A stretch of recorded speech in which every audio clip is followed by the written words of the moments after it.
根據衛福部還有我們國健署的統計，幼稚園階段就近視的大概已經將近10%，高中的話大概將近90%，很多幼稚園的孩子就出現了200-300度的近視。真正產生近視的原因2個關鍵字。小時候我常常講說台灣是近視王國啊，對啊，但到底現在的情形是怎麼樣？我們今天邀請到的是豐原大學眼科的執行院長徐浩恩醫師，醫師你好。醫師好。你好，陳一哥，主持人您好。很多人在問，就是父母親有近視，小孩子一定會近視嗎？其實我自己當眼科醫師，今年是第15年。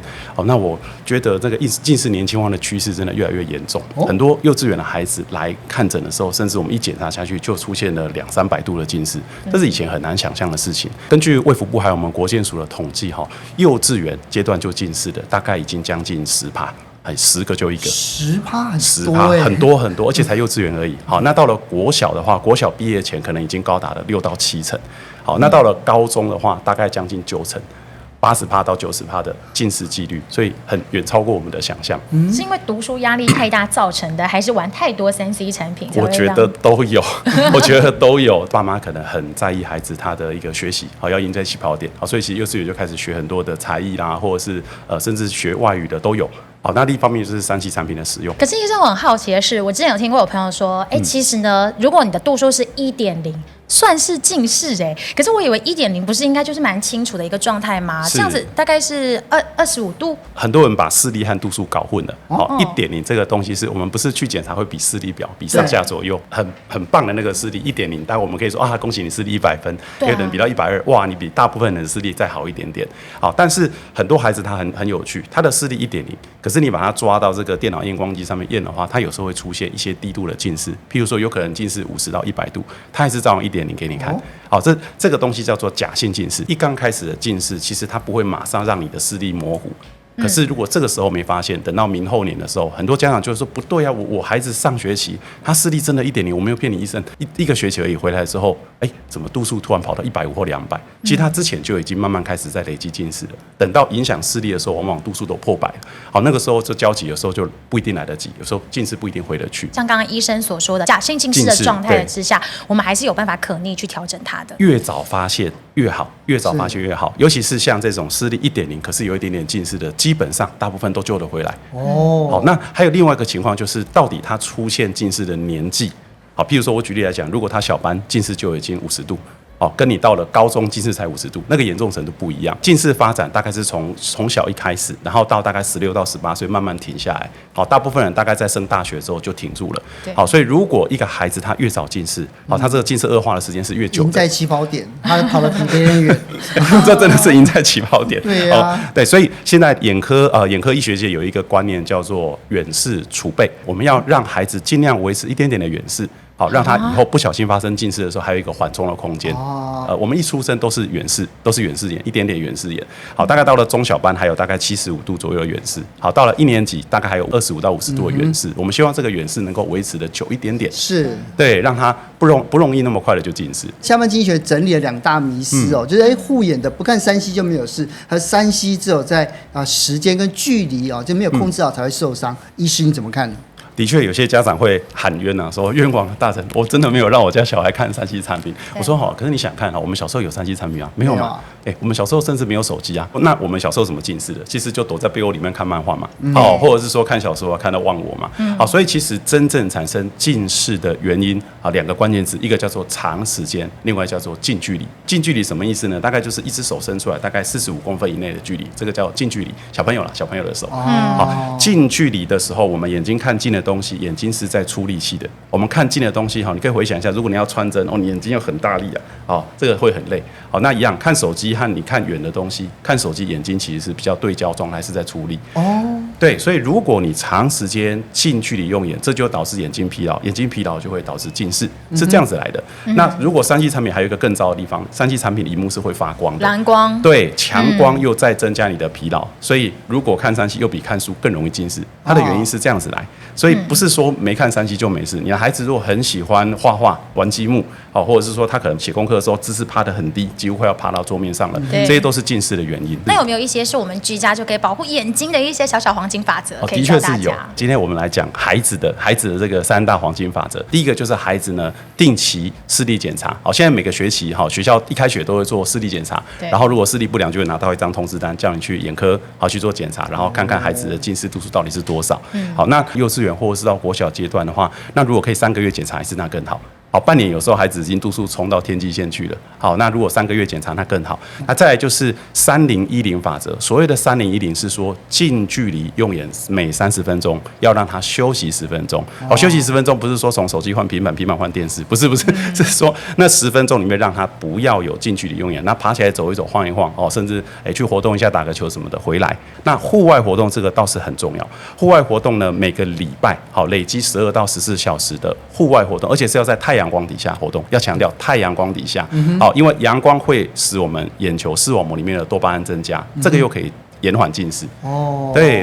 那倘若真的就是不小心，好像孩子開始有一些近視的一些症狀出現的時候，家長該怎麼辦？第一個就是我們熒幕上面寫的矯正和控制。好。矯正就是說你已經有近視了，好，比如說一個孩子他現在來，近視200度，他看黑板開始看不清楚，視力可能剩一半啊，0.5、0.6，那這個時候我們要想辦法先把他這200度把它給處理好。好，最常見的方式就是可以戴個眼鏡啊，好，把度數抵消，你不就看得到了嗎？好，問題是他明年回來的時候會不會變成300度，後年400度，甚至變成500、600？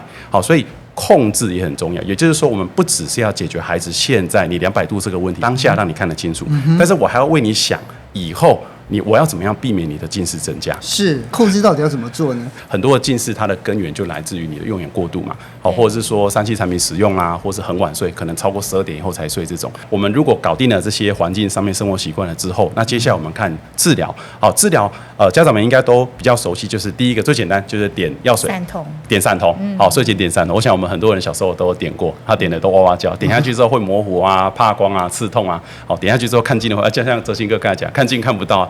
還有小朋友跟我說，我考試考不好，因為我看不到題目是什麼。有那麼長嗎？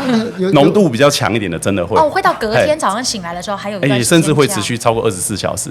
对，也有的孩子他點下去之後，甚至2-3天瞳孔都放大。那個就是眼睛的肌肉鬆弛劑，就對，吃一顆安眠藥睡了3天這樣。對，聽起來不太方便呢。对，所以他在生活會影響到生活品質。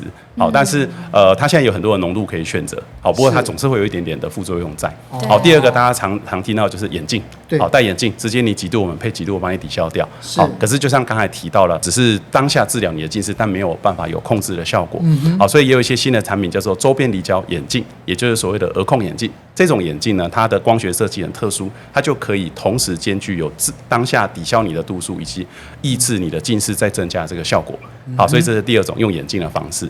有的孩子他就想，我可不可以不要戴眼鏡？我喜歡打球，我喜歡運動，那我白天我不想上課或者是晚的時候要戴個眼鏡在上面，那可以嗎？可以啊。我們有液态型的這個硬式的角膜塑形片，還有日拋式的這個近視管理的軟式日拋的隱形眼鏡，這都可以達到那個近視抵消近視又控制近視的效果。醫師，我記得角膜塑形這個在我小時候還蠻多同學都在戴的，就是晚上睡覺的時候戴，然後起床的時候拿掉，隔天就清楚了嘛。然後有時候會說什麼睡覺的時候不小心那個會跑出來，然後找不到在那個枕頭上找，就是這個。對，就是這個。液態型的它是硬式的，硬式就拿起來是硬硬的，然後放到眼球上面，然後白天一起床第一件事就先把鏡片拿掉。是，好，那它叫做塑形，是因為它会改变眼球的形狀，好，把那個眼球稍微壓平一點點，然後抵消了近視這樣子。對，所以它叫做塑形。但是第3種的這種，你說它是軟的，早上戴的日拋，其實跟我們大人在用的這隱形眼鏡很像。那學童近視控制日拋這隱形眼鏡呢，它跟一般隱形眼鏡不一樣的是它多了一個周邊離焦的設計。好，我們先說一般的眼鏡或是一般的隱形眼鏡呢，好，它產生出來那個焦點它的光線在正中間，它的焦點是在我們的視網膜上沒有錯。好，但是呢，它在周邊就是在外圍的地方，好，它的焦點是落在我們的眼球視網膜的後面。那我們眼球有一個特色，它會想要去追光線的位置。好，於是說，如果是一般的隱形眼鏡或是一般的眼鏡，它在周邊，因為它的焦點落在眼球後面，於是眼球會想要追它，於是眼球就會變長。好，那所以有時候家長會說，為什麼他眼鏡戴一般眼鏡怎麼搞的視力會越來越嚴重？其實這也是一部分的成因。